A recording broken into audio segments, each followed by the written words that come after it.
नमस्कार। पूर्ण चंद्र कांडपाल जनजागृति का एपिसोड नंबर 1122 1122। आज आपको बताना चाहता हूँ कि आप कुछ व्यक्तियों को कन्विंस नहीं कर सकते। घास का रंग कैसा होता है? घास हरी है।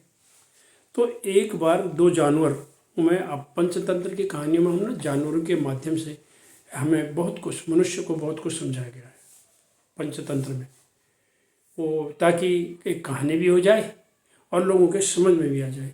एक कोरा भाषण न होकर के वो दो जानवरों के माध्यम से बात कर लेते हैं वो। तो एक बार ऐसे ही पंचतंत्र की कहानी कोई भी आप अपने मन में रख लीजिए। आपने शेर की, खरगोश की, बंदर की, घड़ियाल की कई बार सुनी होगी। तो आज मैं आपको बताना इसमें चाह रहा हूँ कि एक बार हाथी और गधे में बाढ़ चढ़ गई। हाथी में और गधे में। तो हाथी बोलता है, गधा बोलता है, जी ये घास जो सामने है ना ये लाल है। हाथी बोलता है, क्या पागल हो गया है, घास हरी है, ये सामने जो हमारे घास है ये हरी है। फिर गधा बोला, नहीं जी आप जिद कर रहे हैं, आप बड़े हैं, महान हैं और जंगल के बड़े राजा हैं, आप हाथी हैं आप, मैं आपसे जिद नहीं करता हूँ, घास लाल है।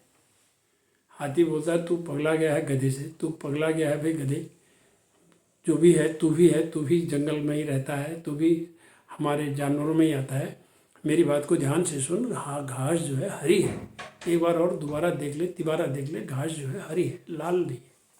ऐसे ही उनमें हरी लाल में चलता चला गया। और अंत में क्या हुआ आप बताइए, फिर क्या होगा?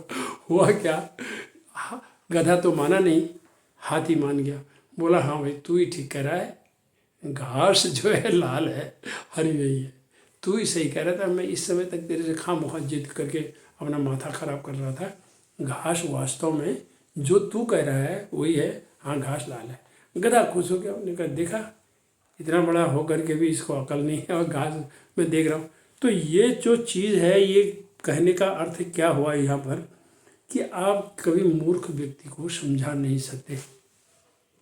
किसी हालत पर आप कितना भी, जिसको कहते हैं सिर फोड़ना, माथा पच्ची करना, आप उसको समझा नहीं सकते, किसी हालत पर नहीं समझा सकते। वो जिद पर अड़ा हुआ है, उसके मन में ये बात बैठी नहीं कि वो तुम्हारी बात को उसने सुनना ही नहीं है, वो ये कह रहा है कि मैं जो मैं कह रहा हूँ वही सही है।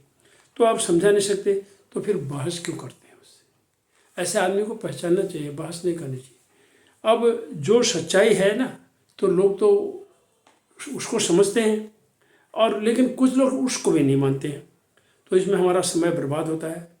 और कुछ लोग बिना बुलाए, आप बात, दो आदमी बात कर रहे हैं, बीच में वो, उसको अभी तक किसी ने बुलाया नहीं, कुछ कहा नहीं, बेचारे दो भी नहीं कहा, वो भी बीच में कूद पड़ा बिन बुलाया मेहमान, और अपनी बहस करने लगा। और न उसने मुद्दा समझा, न हमने क्या कह रहे हैं वो समझा, वो अपने उसमें चलाने लग गया।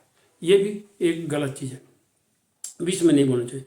अब दो शब्द मैंने बात की, वह है बहस और वार्ता। बहस और वार्ता में बहुत बड़ा अंतर है।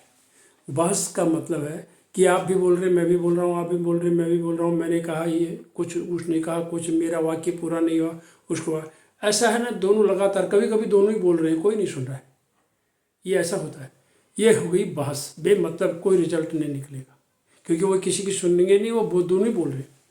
और वार्ता में क्या है, आप भैया ऐसा है, तुम 1 मिनट अपनी बात पूरी कर लो, जब तुम्हारी बात पूरी हो जाए तो तब मैं बोलूँगा, तो उसको कहते हैं वार्ता। ध्यान से सुन लो उसकी, ठीक है। आप फिर सहमति असहमति अलग है, तो अगर नहीं मानते हो भैया तो ठीक है, तेरी बात तेरे लिए सही, मेरी बात मेरे लिए सही, लेकिन बहस क्यों करनी है? सिर्फ गर्म क्यों करना है, दिमाग को ख़राब क्यों करना है? तो इसीलिए यही चीज़ें हैं समझने वाली। घास हरी है, लाल नहीं है। शांत रहना, चुप रहना हार नहीं है। शांत रहना, चुप रहना हार नहीं है। कुछ लोग बोलते हैं, यार उसने मुझे हरा दिया, मैं तो मुंह बंद करके रह गया, ऐसा नहीं है।